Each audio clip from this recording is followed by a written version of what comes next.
നമസ്കാരം, ഞാൻ വിനോജ് വിസ്മയ സ്റ്റോറീസിലേക്ക് സ്വാഗതം.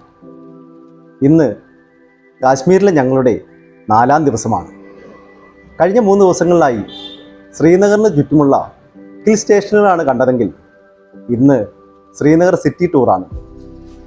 ചാനൽ ആദ്യമായിട്ടാണ് കാണുന്നതെങ്കിൽ സബ്സ്ക്രൈബ് ചെയ്യാനും ലൈക്ക് ചെയ്യാനും കമൻറ്റ് ചെയ്യാനും ഷെയർ ചെയ്യാനും മറക്കരുത്. അപ്പോൾ നമുക്ക് ശ്രീനഗറിലെ വിശേഷങ്ങളിലേക്ക് കടക്കാം.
രാവിലെ തന്നെ ഞങ്ങൾ ശ്രീനഗർ സിറ്റിയിലേക്ക് യാത്ര തിരിച്ചു. ഡാൽ തടാകത്തിന് ചുറ്റുമുള്ള റോഡിലൂടെയാണ് യാത്ര. ഇന്ത്യയിൽ ഏറ്റവും കൂടുതൽ ജനസംഖ്യയുള്ള 31ാമത്തെ നഗരമാണ് ശ്രീനഗർ. പഴയ ജമ്മു കാശ്മീർ സംസ്ഥാനത്തിൻ്റെ വേനൽക്കാല തലസ്ഥാനവുമായിരുന്നു. പ്രകൃതി സൗന്ദര്യം, പൂന്തോട്ടങ്ങൾ, ജലാശയങ്ങൾ, ഹൗസ് ബോട്ട് എന്നിവയ്ക്ക് ഈ നഗരം പേരുകേട്ടതാണ്. ഇന്ന് ആദ്യമായി ഞങ്ങൾ കാണുന്നത് ശ്രീനഗറിലെ ഉദ്യാനങ്ങളാണ്. Mughal garden, Indira Gandhi memorial tulip garden, Jawaharlal Nehru memorial botanical garden, Shalimar garden, Nishant garden എന്നിവയാണ് ശ്രീനഗറിലെ പ്രധാനപ്പെട്ട ഗാർഡനുകൾ. 31 ഏക്കറിൽ വ്യാപിച്ചു കിടക്കുന്ന ഷാലിമാർ ബാഗാണ് ഗാർഡനുകളിൽ ഏറ്റവും വലുത്. 17ാം നൂറ്റാണ്ടിൽ സ്ഥാപിതമായ മുഗൾ ഗാർഡനാണ് ഏറ്റവും പഴക്കമുള്ളത്. മനോഹരങ്ങളായ പൂക്കളും പുരാതന നിർമ്മിതികളും കൃത്രിമ വെള്ളച്ചാട്ടങ്ങളും അടങ്ങിയ ഈ ഗാർഡനുകൾ ഏതൊരു സഞ്ചാരികളുടെയും മനം കവരുന്നതാണ്.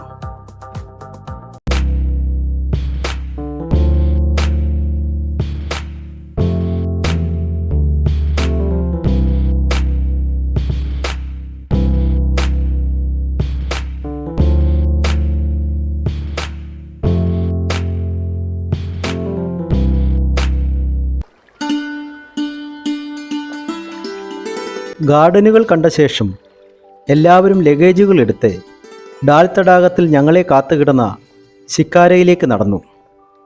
ഇന്ന് ഹൗസ് ബോട്ടിലാണ് ഞങ്ങൾക്ക് താമസം അറേഞ്ച് ചെയ്തിരിക്കുന്നത്.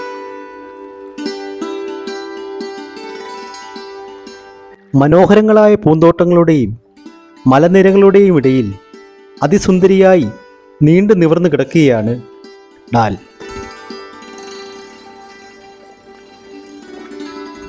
അങ്ങ് മലമുകളിൽ ശങ്കരാചാര്യ ഹരിപർബത് ക്ഷേത്രങ്ങൾ നിലകൊള്ളുന്നു. വേനൽക്കാലത്ത് 12 മുതൽ 30 ഡിഗ്രി സെൽഷ്യസ് വരെയും ശൈത്യകാലത്ത് 1 മുതൽ 11 ഡിഗ്രി സെൽഷ്യസ് വരെയുമാണ് താപനില. കഠിനമായ ശൈത്യകാലത്ത് തടാകം തണുത്തുറഞ്ഞ് ഐസായി മാറും. തടാകത്തിന് ചുറ്റുമുള്ള കാഴ്ചകൾ കാണുവാനായി ശിക്കാര യാത്ര ചെയ്യുകയാണ് പതിവ്. വെനീസിലെ ഗൊണ്ടോളകളുമായി ശിക്കാരയെ താരതമ്യപ്പെടുത്താറുണ്ട്. ഡാൽ തടാകത്തിലെ ശിക്കാര സവാരി പോലെ മറ്റൊന്നുണ്ടാകാൻ സാധ്യതയില്ല. അങ്ങേയറ്റം ആഹ്ലാദപ്രദമായ ഒരു യാത്ര. ശിക്കാരയിൽ ചെലവഴിക്കുന്ന ഓരോ നിമിഷവും ഏറെ വിലപ്പെട്ടതാണ്.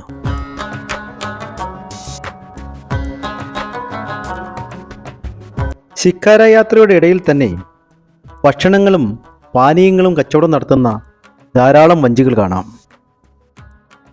ജലാശയത്തിൽ പ്രവർത്തിക്കുന്ന മാർക്കറ്റിനെയാണ് ഫ്ലോട്ടിംഗ് മാർക്കറ്റ് എന്ന് വിളിക്കുന്നത്. തായ്ലൻഡ് പോലെയുള്ള രാജ്യത്ത് ഇത്തരം മാർക്കറ്റുകൾ ഏറെ കാണാം. ഡാൽ തടാകത്തിലും ഫ്ലോട്ടിംഗ് മാർക്കറ്റുകളുടെ നീണ്ട നിര തന്നെ കാണാം. ശിക്കാര യാത്രക്കിടയിൽ ഫ്ലോട്ടിംഗ് മാർക്കറ്റിലൂടെ പോകുമ്പോൾ പരമ്പരാഗതമായ കാശ്മീരി കരകൗശല വസ്തുക്കളും മനോഹരമായ ഷാളുകളും വാങ്ങാൻ കിട്ടും.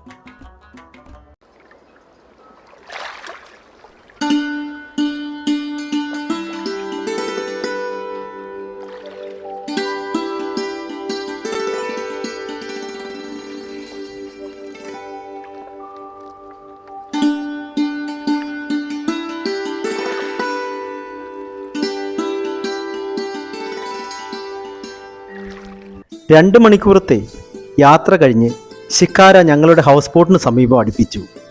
ഡാൽ തടാകത്തിലെ ഹൗസ് ബോട്ടുകളിൽ താമസിക്കാതെ കാശ്മീർ യാത്ര ഒരിക്കലും പൂർണ്ണമാകില്ല. നമ്മൾ കണ്ടിട്ടുള്ള ഹൗസ് ബോട്ടുകളിൽ നിന്നും ഏറെ വ്യത്യസ്തമാണ് കാശ്മീരി ഹൗസ് ബോട്ടുകൾ. ഡാൽ തടാകത്തിന് സൈഡിലായി സ്ഥിരമായി ഉറപ്പിച്ച നിലയിലാണ് ഇവ. ഒരു സഞ്ചാരിക്ക് ആവശ്യമുള്ളതെല്ലാം തന്നെ ഈ ഹൗസ് ബോട്ടിലുണ്ട്. ഒരു കാശ്മീരി വീട് പോലെ മനോഹരം. ഞങ്ങളുടെ ഹൗസ് ബോട്ടിൻ്റെ ഉടമയും കുടുംബവും അതിൻ്റെ പിറകുവശത്താണ് താമസിക്കുന്നത്. അവർ പാചകം ചെയ്യുന്ന ഭക്ഷണങ്ങളാണ് ഹൗസ് ബോട്ടിൽ വിളമ്പുന്നത്. അവരുടെ ആതിഥ്യ മര്യാദ ഞങ്ങളെ അത്ഭുതപ്പെടുത്തിയിരുന്നു.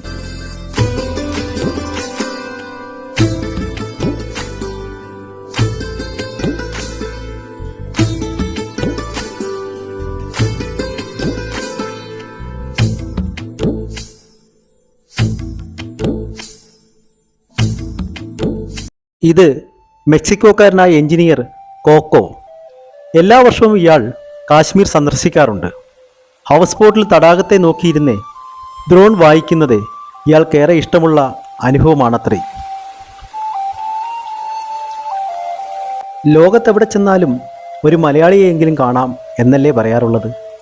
ഞങ്ങൾ ഇവിടെയും കണ്ടു ഒരു മലയാളി ബ്ലോഗറെ. അല്ല, മലയാളിയാണോ? അതെ, മലയാളിയാണ്. പേരെന്തോ? പേര് ഗോപു. എത്ര ദിവസമായി?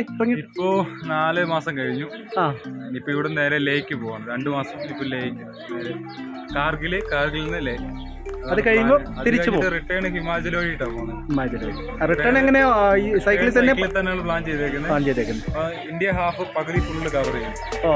ഏകദേശം ഒരു 8 സംസ്ഥാനങ്ങൾ ഫുള്ള് കവർ ചെയ്യും. ഫുൾ ഏരിയ കവർ ചെയ്യും. അപ്പൊ ഇനി എങ്ങനെ? ഇനി കിഴക്കൻ സൈഡിൽ കൂടെ പോകാനോ? ഇനി ഹിമാചൽ റൂട്ട് വഴി. അപ്പോ അരുണാചൽ റൂട്ട് വഴി. അതുപോലെ എന്റെ ചാനലുണ്ട്, വ്ലോഗ് ട്യൂബ് മല്ലു എന്നാ പേര്. അപ്പൊ ഡെയിലി വ്ലോഗ് ചെയ്യുന്നുണ്ട്. ഓക്കെ, എല്ലാവരും സപ്പോർട്ട് ചെയ്യണം. Okay, all the best. Thank you.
വരുമ്പോഴുള്ള ഡാലിലെ കാഴ്ച അതിമനോഹരമാണ്.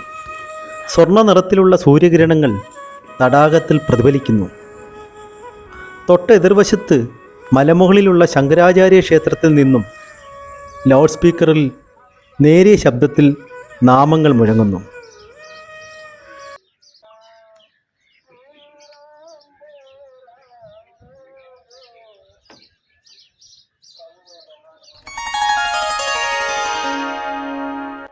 ഗോപാദ്രി കുന്നും ശ്രീ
ബ്രെഡും ഓംലെറ്റും അടങ്ങിയതായിരുന്നു ഹൗസ് ബോട്ടിലെ പ്രഭാത ഭക്ഷണം.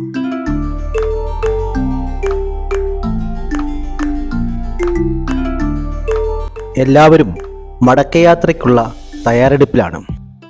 കേരളത്തിനെ ഏറെ സ്നേഹിക്കുന്ന ഞങ്ങൾ താമസിച്ച ഹൗസ് ബോട്ടിന്റെ ഉടമ റോബർട്ടിനോട് യാത്ര പറഞ്ഞു.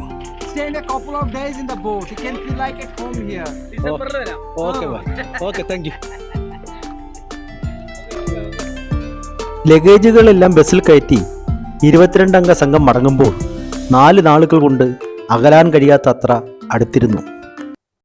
ശ്രീനഗറിന്റെ വീതിയിലൂടെ വാഹനം മുന്നോട്ട് പോവുകയാണ്.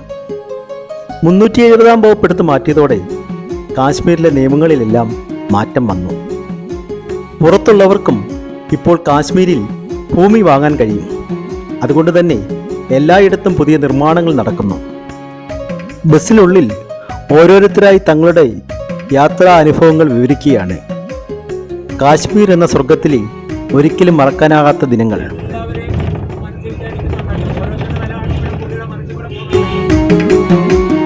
എയർപോർട്ടിൽ എത്തുന്നതിന് മുമ്പ് തന്നെ സൈന്യം യാത്രക്കാരുടെ ബാഗേജുകൾ പരിശോധിക്കുന്നുണ്ട്.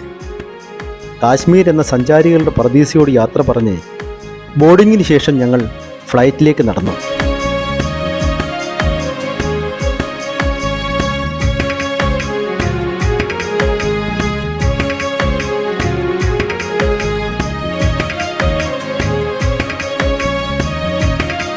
ഇനി ഒരു ശൈത്യകാലത്ത് കൂടി കാശ്മീരിനെ കാണണം. മഞ്ഞുമൂടിയ മലനിരകളുടെ സൗന്ദര്യം ആവോളം ആസ്വദിക്കണം.